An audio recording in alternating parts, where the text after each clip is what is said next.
देखो, एक पर्सन है जो कि इतनी मेहनत करके या इतनी मशक्क़त करके सीढ़ियाँ चढ़ के स्टेप बाय स्टेप कदम व कदम एक एक स्टेप करके 20वीं मंजिल पे पहुंचा है। ठीक है, अब 20वीं मंजिल पे पहुंचने का मतलब है उसके लिए सक्सेस है, वो कामयाबी, जिसे हम कामयाबी कहते हैं।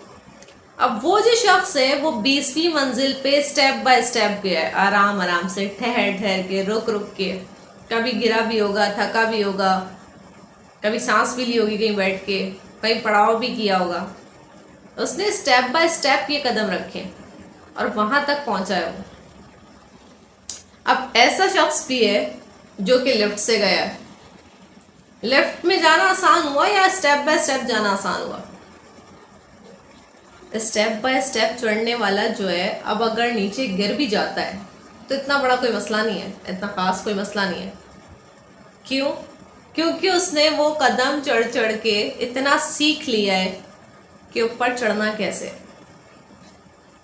और अगर वो गिर जाता है और नीचे आ जाता है तो उसने वो रास्ता सीखा हुआ है। उसको पता चल गया कि अगर गिर भी जाऊंगा तो जीरो से स्टार्ट करके वापस ऊपर कैसे जाऊंगा। लेकिन जो पर्सन शॉर्टकट से लिफ्ट के ज़रिए डायरेक्टली पहुंच गया ना, या कोई तुक्का लगा या चांस लगा या लक ने काम कर दिया, वो जब ऊपर पहुंचता है और जब वो गिरता है, मैं उन्हीं लोगों की बात कर रही हूँ जिनको हलवे की आदत होती है। कुछ हलवा वलवा खाकर हौच पौच बना के किसी ने दे दिया, उन्होंने खा लिया, ऊपर पहुंच गए। मिजाज तो उनके मिलते नहीं किसी से, डाउन टू अर्थ तो वो होते नहीं है कभी। वो जब पहुंच जाते हैं ऊपर, फिर वो नीचे भी गिरते हैं।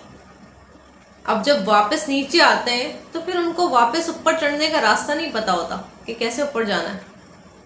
तो कौन सा पर्सन बेटर हुआ, के वाला जो लिफ्ट से गया है या फिर वो वाला जो स्टेप बाय स्टेप गया है, जो आहिस्ता आहिस्ता लड़खड़ाते हुए, सांस लेते हुए, मुश्किलात के ज़रिए मुश्किलों से ऊपर पहुंचा है? कौन सा वाला शख्स ज़्यादा बेहतरीन हुआ?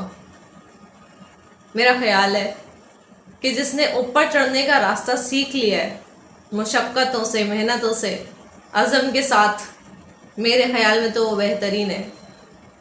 और अगर वो कल को नीचे गिर भी जाता है तो इतने बड़ी टेंशन की बात नहीं है, इतनी बड़ी मुश्किल की बात नहीं है, क्योंकि रास्ता उसने सीखा हुआ है। वो एक पॉलिश्ड पर्सन है, वो एक वेल ग्रूम्ड पर्सन है।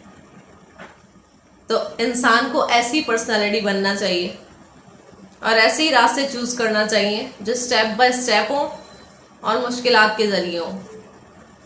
हौच पौच की आदत, खिचड़ी की आदत, हलवों की आदत और किसी के बल पर, किसी के कंधे पे रखकर चलाने की जो आदत होती है ना, उसके बाद जब इंसान नीचे गिरता है तो वापसी का कोई रास्ता बचता नहीं है, कुछ बाकी नहीं रह जाता। आप क्या कहते हैं इस बारे में? This is in our step. Stay connected and think about it.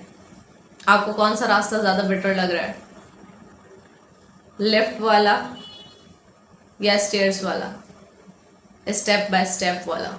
Which way is better?